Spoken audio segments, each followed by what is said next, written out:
Amber POV. Masarap tagang pagkain dito gaya ng dati Aling Imelda. Ani Sebastian sa ginang na ito mismo nagsilbi ng mga pagkain nila. Nalaman niyang nirentahan ni Sebastian ang buong lugar para ngayong gabi. Mukhang binalak na ganitong dalhin siya dito sa kabila ng nauna nilang kasunduan kung saan sila magkikita. Ngumiti lang ang Ale bago bumaling sa kanya. Natutuwa ko sa nangyari sa buhay mo, Amber. Salamat at tapadpad ka ulit dito sa atin. Mabuti pa tong si Sebastian, palaging andito. Umpisa na matanda. Sige na, kumain na kayo. Dugtong pa ni Aling Imelda bago tuluyang naglakad pabalik sa pwesto nito. Marami nang nagbago kay Aling Imelda, gaya rin ang karinderya nito. Kung noon, lumang duster at apron lang ang suot nito. Ngayon nakaslacks na to at blouse na magandang klase. The place is no different. Well, ventilated na yon dahil sa mga electric fans sa dingding. Pati ang mga silya at mesa, nagbago na rin. Tila ang buong lugar ay dumaan sa ilang malalaking pag-aayos sa nakalipas na taon. Just like her. Nagtataka siya ngayon. Ano pa ba nagbago sa lugar na to? Bumaling siya kay Sebastian na ngayon ay magana ng kumakain. Wala nang bilyonaryo na hindi kumakain ng hindi pa mayor na pagkain habang nagtatago sila sa apari. Tila matagumpay nitong naibagay ang sarili sa simpleng pamumuhay. Which reminds her, madalas kang pumunta dito? Yes, sagot nito bago diretsong humigop na sabaw sa maliit na mangkok. Nagpipigil si Amber ng tawa. Gayang-gaya ni Sebastian ang mga proyekna ng jeepney drivers ni Aling Imelda. At hindi niya alam kung bakit nakakapanatag ng pusong ideyang yon. Kumain ka na, Amber. Masarap ang mga pagkain. Tipid siyang ngumiti bago nagsimulang kumain. Sumandok siya ng isang kutsarang pares at inilagay sa ibabaw ng kanyang kanin. Agad na kumalat ang saya sa kanyang bibig nang matikman ng pagkain. Nakapunta na siya sa maraming lugar, kumain sa mga 5-star na restaurant at bumili ng maraming pagkain ayon sa gusto niya. Ngunit wala sa mga yun ang mayahambing sa pagkain sa small eatery na to. Maybe because the food tasted like home, ang lugar na matagal na niyang inaasam at pilit niyang kalimutan. Kumurap siya. Ito na ba yun, Ate Amber? Hindi na rin ako ngingiti gaya mo. I miss you like that, Amber. Natutuwa ko sa nangyari sa buhay mo. Salamat at napatpat ka ulit dito sa atin. Ang mga salita mula sa mga taong nakakilala niya ay umiikot sa kanyang isipan. Has pain changed her that much? Amber, are you okay? Untag sa kanya ni Sebastian. Ayos lang ako. Alanganing sagot niya at muling itinuloy ang pagkain. Maya-maya pa muling lumapit sa Aling Imelda kay Sebastian. May dala-dala tong isang sobre. Anak, ito na yung hulog ko. Baka makalimutan ko. Ibigay niyo na lang po ulit sa dati, Aling Imelda. Ni Sebastian. Ko? Sa mga batang riles na naman, wala nang balik sa yung hiniram kong pera para dito sa karinderya ko. Anang matanda. Tama bang dinig niya? Kay Sebastian umutang ang matanda para sa pagpapaayos ng kainan nito? At base sa sinabi ni Aling Imelda, hindi kinukuha ni Sebastian ang bayad sa utang na matanda. Ipinabibigay nito sa mga batang riles. Sinulyapan siya ni Sebastian bago muling itinuon ng tingin sa matandang babae. Marahan siyang tumango. Ayos lang po. Ibigay niyo po ulit sa kanila. Kung yan ang gusto mo, wala akong magagawa. Anang matanda at muling naglakad palayo. Ikaw ang nagpahiram ng pera kay Aling Imelda para sa pagpapaayos ng karinderya niya? Alanganing tanong ni Amber nang sila na lang dalawa. Hindi mo na dapat malaman yon. Dinala kita dito dahil gusto kong kumain kasama ka. Anito at uminom ng tubig. At hindi mo kinukuha mga bayad sa utang ni Aling Imelda. Sa halip ay inuutosan mo tong ibigay to sa mga batang nakatira malapit sa riles? Amber, bakit? Bakit mo ginagawang bagay na yon? Putol na tanong niya rito. Tumingin to saglit, tila nag-iisip ko anong sasabihin. Dahil gusto kong makatulong. Anito, imbis na matuwa, hindi niya alam kung bakit bumigat ang puso niya sa sinabi nito. Gusto mong tumulong? O gusto mong kapatawaran para sa iyong mga kasalanan? Ang iyong mga kasalanan sa akin, yun ba? Ang pag-iisip ay hindi maayos sa kanya. Dinala lang ba siya ni Sebastian rito para makita kung anong ginagawa nito noong mga nakaraang taon para makuha nitong kapatawaran niya? Forgiveness she knew she might not be able to give. No, hindi ng intention ko, Amber. Tarantang sagot nito. Hindi na siya sumagot. Tumayo na si Amber at pinulot ang kanyang bag. I'm done eating. Kung gusto mo mag-usap tayo, pwede sa kotse mo. Tapos na ako sa gabing to, Sebastian. Gusto ko nang umuwi. Kung sakali makalimutan mo, may anak ako naghihintay sa pag-uwi ko. So cut the chase and let's talk. Gigil na sabi niya, bago nagpatiunang lumabas ng karinderya. Narinig niyang tumatakbo to sa likuran niya. Saktong pagtapat niya sa kotse nito, naroon na rin si Sebastian sa driver's seat. Binuksan niya ang pinto sa passenger seat at muling umupo doon. Ilang sandali pa, pumasok na rin to sa kotse nito. Natahimik sila saglit. Blanko ang mga mata nilang nakatingin sa harap ng sasakyan. Talk! Ani niya sa madiin na tinig. She have had enough of that night. Kung hindi pa nito sasabihin ng mga gusto nitong sabihin, aalis na talaga siya? He didn't answer. Pagkaraan ng ilang sandali, he groaned. Agad siyang bumaling dito. Nakapikit ang mga mata ni Sebastian at nangangalit ang mga ngipin. Namuo na ang mga butil ng pawis sa noo nito habang hawak ang mahigpit ng kaliwang binti. Sebastian, ano nangyayari sa'yo? Nag-aalalang tanong niya. He cursed under his breath. It's my leg, he replied through gritted teeth. What's wrong with him? Muli itong sumigaw at sa pagkakataong to, mas malakas kesa sa una.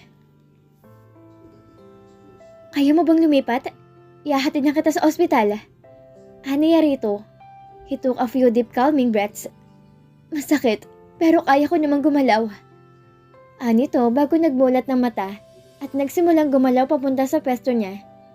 Tinulungan niya tong lumipat sa upuan niya. Siya na rin ang nagkabit ng seatbelt nito bago siya umikot patungo sa driver's seat. Ilang sandali pa, pinausad na ni Amber ang sasakyan sa pinakamalapit na ospital. Sa kabilang banda, hindi mapakali si Amber habang naghihintay siya sa waiting area ng ER ng Angelicum Hospital. Malakas ang pagtiktak ng orasan sa tenga niya. The past hour has been replaying in her mind in an endless loop. Sinusubukan niyang alalahanin ng anumang clue na maaaring humantong sa kanya sa dahilan ng problemang kinaroroonan ni Sebastian. Subalit para siyang nablangko. Wala siyang maalala maliban na lamang sa mga masasakit na sinabi niya kay Sebastian. At ngayon, ay nakonsensya siya sa kanyang mga sinabi. She's guilty and confused at natatakot. Takot sa buhay ng lalaking minahal at kinaiinisan niya at the same time. Kanina nang marating nilang ospital, halos talunin niya ang palabas ng kotse. Si Sebastian ay matinis sa sumisigaw sa buong oras ng kanilang biyahe at hindi niya alam kung bakit. Hindi na siya nagtanong. She did multiple times. Ngunit sa sobrang sakit na nararamdaman ni Sebastian, ay hindi na nasagot ang lahat ng tanong niya. Kaya naman ang tanong siya ng mga hospital staff kanina sa ER, halos wala siyang maisagot, bukod sa kaliwang binti nito na mahigpit nitong kapit. She had no idea why Sebastian was in so much pain. At nang ihatid to sa cubicle ng ospital, pinapunta siya ng isa sa mga nurse sa waiting area habang sinusuri nila si Sebastian. And now, there she is. Nasa mapayapang waiting room na to habang tahimik siyang nakikipaglaban sa kanyang mga emosyon sa loob ng kanyang isip. Conflict pa rin ang nararamdaman niya pagdating kay Sebastian. Alam niyang makipalin ang galit niya rito, pero ayaw niya may mangyari masama kay Sebastian. Not when she knew that her dumb heart is still drawn to him, longs for him. Kinakabahan niyang pinagsalikop ang kanyang mga kamay. Huminga siya na malalim at pinagmasdan ng ER na ilang hakbang lang ang layo mula sa kinaroroonan niya. Doctors and nurses were all frantically saving each of their patients. And the choices of both her, waves and waves of emotion that trying to drown her, confusing her. Marahan niyang ipinilig ang kanyang muka. Hindi niya dapat hayaang masirang kanyang lohika ngayon. Kailangan niya mag-isip na maayos. Doon niya sinimulang tawagan si Marco at sinabi kung nasaan siya. Inutusan pa niya si Marco na tawagan ang pamilya Smith tungkol sa kalagayan ni Sebastian. Maya-maya pa, Mrs. Smith? Pukaw ng isang nurse sa kanya. Nag-angat siya ng tingin at agad na tumayo. Hindi na niya ay tinama pang itinawag sa kanya ng nurse.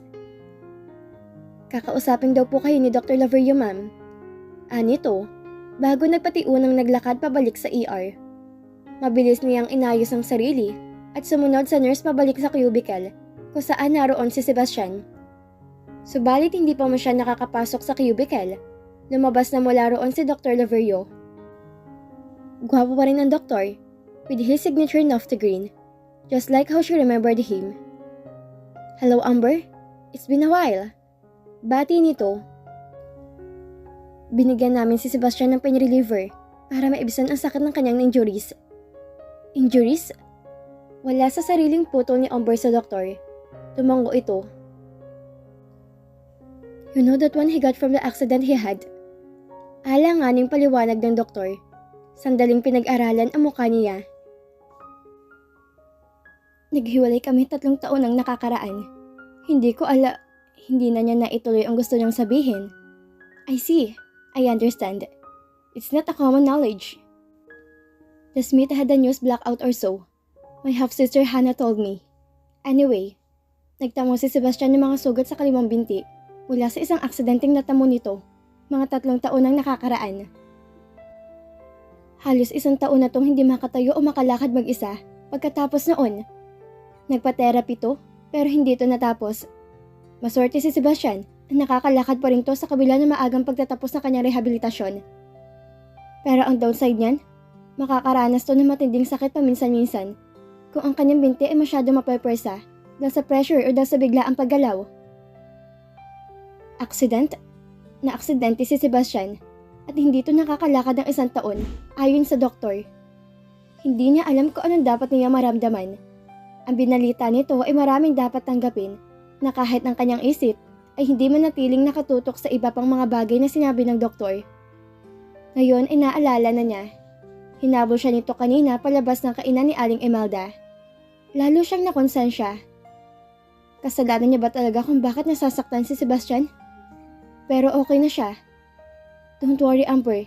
Hinahanap ka niya. Maaari mo na siyang puntahan ngayon. Anyang doktor at muling ngumiti bago tuluyang naglakad palayo.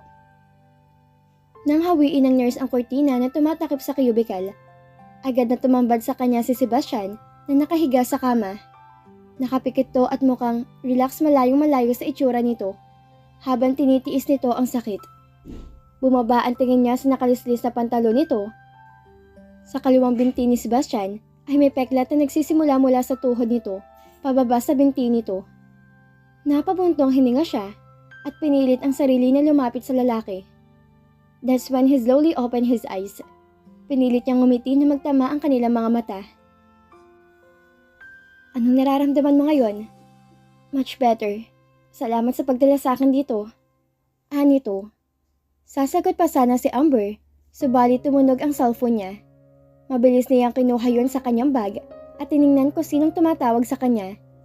Nang makita niyang pangalan ni Marco sa screen, mabilis niya itong ibinaba.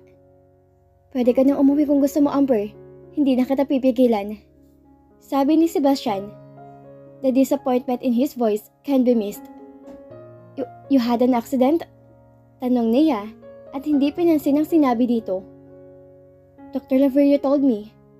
Sandali itong tumitig sa kanya kapag gawa ni tumango. Nabangga ko sa isang puno. Yun ang medyo natatandaan ko noong gabing yon. 3 buwan akong nakoma. Or so my mother said. Pagkagising ko, hindi ako makalakad. I was hopeless. I felt useless. Namagpa siya akong pumunta sa rehabilitation. Naramdaman ko napakabagal ng aking progress. Kahit maaga ko lumabas. I pushed myself to walk again, on my own. Decidido akong gawin ang tanging bagay na mahalaga para sa akin noong mga oras na yon. Ano? Halos pabulong na tanong niya. Lungkot ang bumungad sa mga mata nito at biglang bumigat ang puso niya. Ikaw, gusto kitang hanapin. Nanlaki ang mga mata ni Amber. Ang pag-amin ni Sebastian ay pumapaso sa kanyang puso. Ang kanilang nakaraan ay nagbubukas ng isang lumang sugat na akala niya ay gumaling na siya.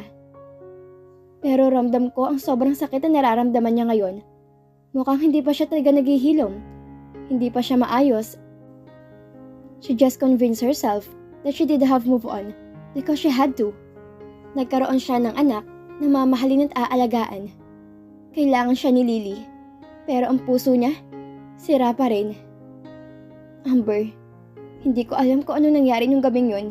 Lasing ako. Hannah told me that umiling ito. But I'm not really sure. I'm sorry. Umiwas siya ng tingin at pilit na pinakalma ang sarili. Ayan na naman si Sebastian sa sorry nito na parang hindi pa sapat. Paano magiging sapat ang sorry kung dahil sa araw na yon nawalan siya ng isang mahalagang sanggol, ang baby nila. Maya-maya pa bumaling siya ulit dito. Matamantong nakatingin sa kanya na para ba naghihintay ng sagot niya. Mahalaga pa ba ngayon ang sorry mo, Sebastian? Hiwalay na tayo at malinaw na lumalapit ka kay Hannah. Hindi ako lumipat kay Hannah. Never was and never will.